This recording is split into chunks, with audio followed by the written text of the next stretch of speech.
everyone! Welcome back to Story Hive. Don't forget to hit that subscribe button and ring the bell so you never miss an update. Let's jump into today's story. My cheating ex stalked me for over 15 years. She even showed up at my parents' door with a knife threat. I'm a 55-year-old male and I met her, a 55-year-old female. We initially went on a lot of playdates and to each other's birthday parties because our moms and subsequently our dads got along really well. Her dad was rich, a president of a technology company, while my dad was upper middle class and not hurting for money himself. At this point, Julie had long brown hair and these big, pale blue eyes that would blast me in my stomach every time our eyes met. My younger self had no idea what was going on. In middle school, we were both goth emo kids and outcasts. Rip Ian Curtis. She had short black hair and was kind of pudgy, while I was a 6 foot tall skinny guy. I mowed lawns all summer and saved up money to buy her a ceramic unicorn. When I asked her to go steady with me, I was sure she'd say yes, and she did. Round the end of 7th grade, she decided to change her style and told me that she was going to change her social circle. She made it clear that I would need to evolve with her or be left behind, so I changed too. By the end of our sophomore year in high school, she had a major glow up. She was physically very fit from swimming, had grown her hair long, and dyed it blonde. I had a glow up myself. I think I could have played football, but Julie thought that only idiots played football, and I didn't feel strongly about it either way. Julie had guys after her, but she was loyal, or so I thought. She was publicly loyal at least. I later learned that she was going to second base with guys from other schools at house parties, but this was in the future, and I was oblivious at the time. I had girls after me too, but Julie would run them off. She'd give them a subtle warning at first, and then she'd pretty much eviscerate them socially if they didn't back off. One girl got messed with so badly that she didn't come back to school. I still don't know the details of that. I didn't really want any of them because, quite frankly, Julie was way better looking and she knew it. The first major trouble I had with her was at senior prom. I was coming out of the restroom when some girls approached me saying, "I'm so sorry, what are you going to do?" I asked them what they meant, and they told me Julie had slow danced with another guy and kissed him on the dance floor. I confronted her about it, and she convinced me it was non-consensual. I started looking for the guy to beat him up, but she pulled me back and told me we were going to leave to go to a hotel. She had arranged a fancy hotel reservation and told me we were going to go all the way that night. We did. I can verify that she was a virgin when we did it, and so was I. We graduated and went to the same college. I majored in computer science and she majored in art history. I would make fun of her for it. I won a lottery to get a sought-after dorm room. It was a little bigger than a normal dorm room, but what made it so desirable was that it had its own small private bathroom. Julie, of course, lived in a fancy condo very near campus. She insisted on buying brand new hardwood furniture for my room, including a fancy desk chair that was surplus from her dad's office. Dang, I missed that chair. She always bought clothes for me, even though I told her not to. I bought her little gifts too. In my 3rd year of college, I was studying in the library when I got a call from a friend telling me he was sorry that Julie and I had broken up and asked if I wanted to come to a party where there would be girls. I was like, whoa, whoa, whoa, what are you talking about? He told me he saw Julie with some guy at a party making out heavily, second base, remember, and that she pulled him out of the party to her car. My friend asked Julie what about me, and she told him we were broken up. I hung up and decided to go to Julie's condo to get to the bottom of it. I had a key. I went in and loud music was playing. I went back to the bedroom and there they were. The thing that still sticks with me to this day was that she had his shirt over his head and her lipstick was smeared on his chest. I yelled, "What the F?" and she stared at me with a goofy look on her dumb drunken face. I grabbed the nearest breakable thing, which turned out to be the ceramic unicorn I had gotten her, and whipped it at her makeup table, smashing it. I yelled, "F Julie, we are done," and stormed out, with her calling after me. The next day she called and was apologetic, but explained that she wanted to tell me that we were on a break. I didn't know what on a break meant. I thought it meant the same thing as broken up, so I was like, no crap. She started dating this guy who had a reputation as an F-boy. They were apparently in an open relationship. She was seen with other guys again, but this time with him. I was basically eating my heart out and trying to get the best grades possible. I went out, but I didn't have any girlfriends. I just partied occasionally to cope. I got rid of everything that reminded me of her. I donated all the furniture and replaced it with thrift store particle board crap. I had to start dressing in thrift store clothes, too, because I got rid of all the clothes. She bought me about half of my wardrobe. I deleted all of our photos and threw them away. I told my parents what had happened, and they, along with Julie's parents, wisely stayed out of it. I told my parents and friends not to talk about her with me. She was a figment of my imagination. This is when someone told me about her going to second base with guys at parties during high school. Approximately 9 months later, she broke up with the F-boy. The rumor was that he had slept with a girl in front of a bunch of people at a party. She was embarrassed and dumped him. She came to me not long after. It was unexpected. When I opened the door, there she was, looking very beautiful, with a bright smile on her face and the glued together unicorn in her hands. I was stunned. As she walked in, I totally did not expect her. She asked if I had gotten robbed because all the stuff she bought me was gone. I told her that if she wanted the furniture, she better go to Goodwill and get it back. She looked hurt. She showed me the unicorn like it was a metaphor for a repaired relationship. I told her it looked like crap and that we were broken up. She explained what on a break meant. I told her I didn't give a F. She started crying, but I told her to leave. She would then show up at my classes and try to convince me that we were soulmates destined to be together. I told her that soulmates don't F other dudes. She told our mutual friends, and they started pressuring me to get back with her because she was inconsolable. She sent me notes and letters, trash flowers, and candy like I was some insulted 1950s housewife.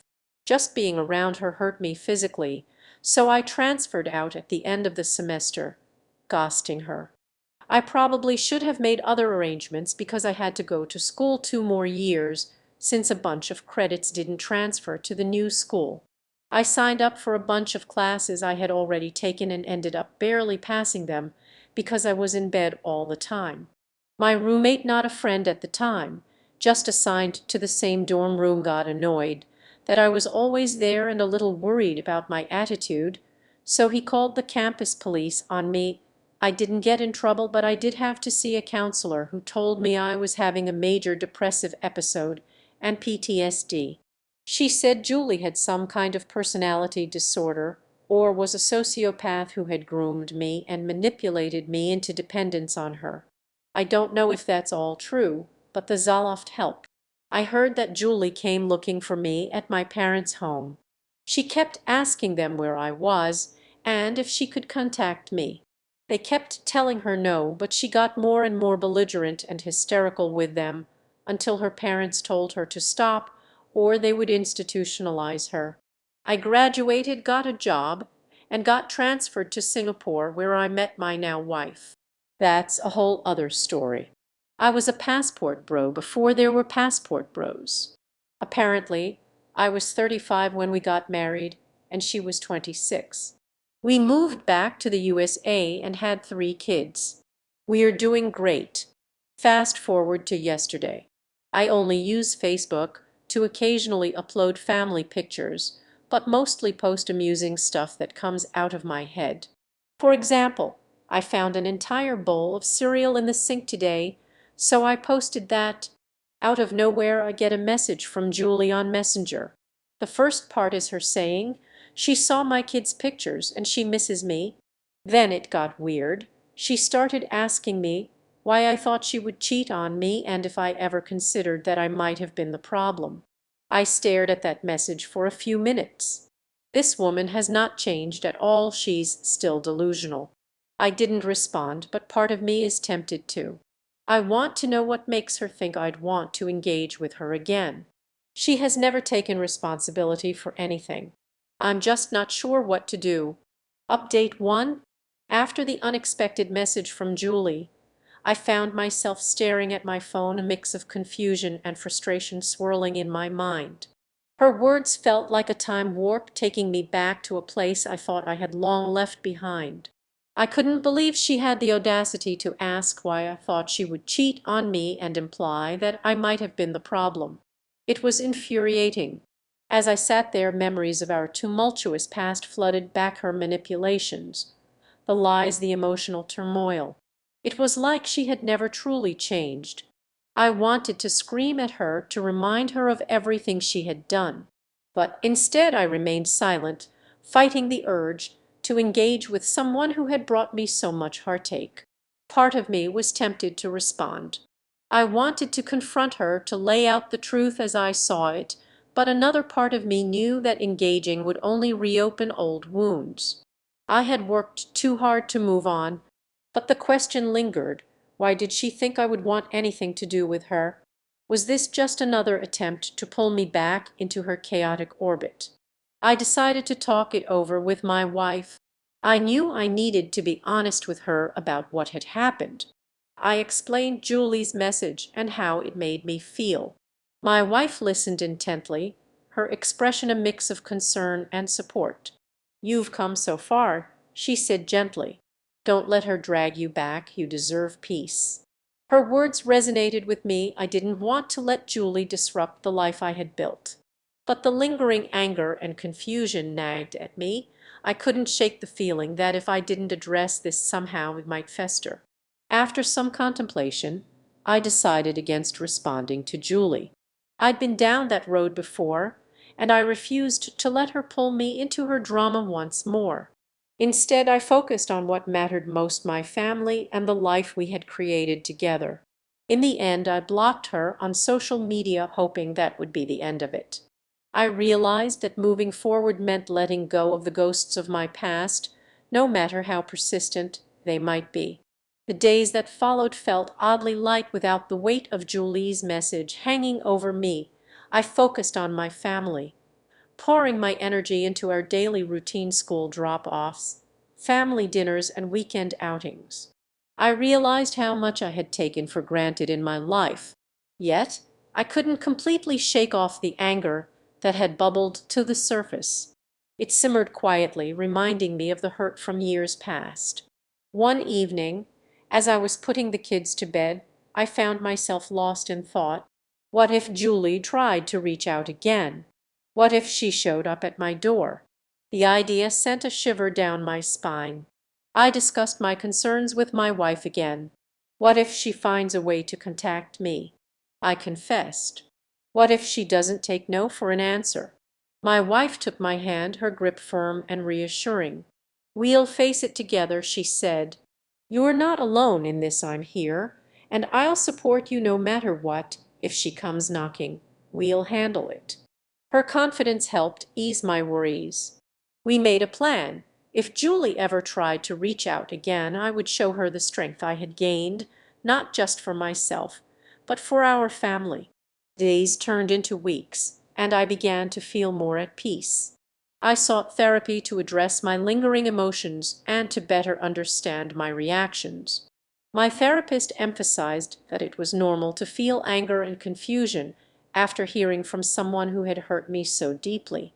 Processing those feelings is part of healing, she reminded me. During one session, I described my childhood with Julie, the good moments interspersed with the painful ones. "It's okay to acknowledge both sides," she said. "You had a history, but that history doesn't have to dictate your future."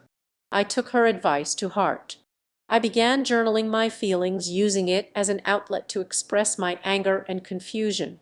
Writing about my experiences helped me clarify my emotions and reinforce my commitment to moving forward. One evening, as I was reflecting on my journey, I felt a wave of clarity wash over me. I realized that the anger I felt wasn't just about Julie, it was about the time lost, the hurt I had endured, and the person I had once been. But that person had grown. I had built a beautiful life. Eventually, I found myself sharing the story with friends, not as a burden but as a lesson learned. They offered their support, reinforcing my sense of community and reminding me that I had emerged stronger from the ordeal. Months passed without any sign of Julie. I began to think she had finally moved on. Then one day, while scrolling through social media, I noticed a post from a mutual friend. It mentioned a party she was hosting, and there, in the comments, was Julie's name. My heart raced. I felt that familiar twinge of anxiety, but this time it was different. I didn't feel the anger boiling up. Instead, I felt a sense of resolve. I was not that same person who had once been manipulated by her whims. I was now a husband, a father, and a man who had learned to stand firm against the past. I took a deep breath and decided to focus on the positive. I looked over at my wife. I was ready to face whatever came my way, without the shadows of my past holding me back. I put my phone down and joined my family, knowing that the best way to honor my journey was to embrace the life I had built and the love that surrounded me. No ghost from the past could change that. Final update. A few weeks later, life settled into a comforting routine. The kids were thriving, my work was fulfilling, and my relationship with my wife felt stronger than ever. I had almost forgotten about the chaos that Julie brought into my life until one sunny Saturday afternoon. We were having a family picnic in the park, laughing and enjoying the simple pleasures of life. As I watched my kids run around, I spotted a familiar figure in the distance. My heart sank. It was Julie, standing at the edge of the park, scanning the crowd. Panic surged through me, but I took a deep breath. I glanced at my wife. I felt a protective instinct kick in. I didn't want her to worry, and I certainly didn't want to disrupt our happy day. I turned my back, trying to focus on my family. But I could feel my heart racing, and I could sense Julie's gaze lingering. I knew she was trying to find a way to approach me, but I refused to let her disrupt our moment. After a few minutes, I took a step away from the picnic blanket, pretending to check on the kids. As I did, I caught a glimpse of her moving closer, her expression shifting from uncertainty to determination. I felt a rush of adrenaline. This was it, I had to face her. I turned to my wife, who caught the anxious look on my face. "What's wrong?" she asked, concern flickering in her eyes. "Just give me a moment," I replied, my voice steady. I walked toward Julie, my heart pounding in my chest. "Hey," I said, trying to keep my tone neutral. "What do you want?" She hesitated, then launched into her rehearsed speech. "I just wanted to apologize again. I've changed, and I thought maybe we could talk, catch up like old times." I shook my head. "You don't get it. You hurt me, and I've moved on. I have a family now. Please respect that." Her face fell, and for a moment I felt a pang of empathy.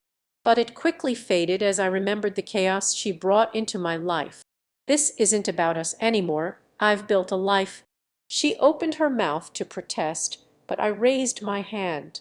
"No, just please leave me and my family alone." With that, I turned on my heel and walked back to my wife and kids. I felt lighter, almost liberated. I had faced my past and refused to let it dictate my present or future. Later, as we packed up the picnic and headed home, I shared what happened with my wife. She listened intently, her eyes filled with understanding. "I'm proud of you for standing your ground," she said, wrapping her arm around me. "You handled that with so much strength." That night, as I lay in bed, I reflected on everything I had been through. I had faced my demons and emerged stronger, not just for myself, but for my family.